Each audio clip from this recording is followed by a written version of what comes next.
કદાચ મારા છોકરાનું છોકરું હોય અને હું બીડી પીતો હોય અને મારા છોકરાનું છોકરું હોય ને એમ કીધું હોય કે બેટા બીડી લગાડી આય, છેલ્લા ઘરમાં શું લોવાય અને બીડી લગાડવા જાય, લગાડીને ત્યાંથી આવતા આવતા બીડીઓ લઈ જાય.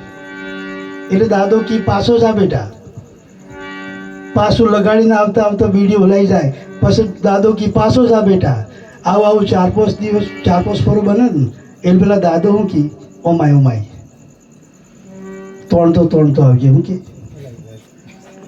તોણતો આવજે. ઘણી ખવાડી ભાઈ ગામના મૂકીએ અને પાછા હું કે મારું છોકરું મારું કીધેલું કરતું હિખાડીએ શું કા કરે તાર કીધેલું. પછી પેલો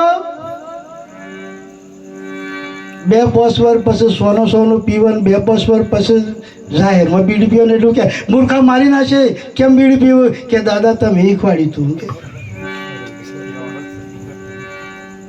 એટલે સંતોન મહાપુરુષોને કહેવું એ છે કે જાગો અને પેલા વડીલો જાગો, પેલા ઘરના મોભી જાગો.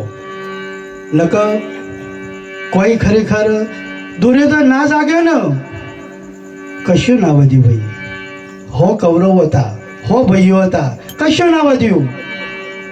અને 5 પાંડવોનો વિજય થયો. 5 પાંડવો હતા ને સલામત રહ્યા. અને એ 5 પાંડવો આ 5 તત્વોનું શરીર બીજું નથી. બીજું વશો મેચીને ઠોક રાખતા હોય પાછા વળી જજો. આ સંતોએ આધ્યાત્મિક લાઈન શીખવાડી છે આપણને. અને એટલે એક વાણી કહી આપણે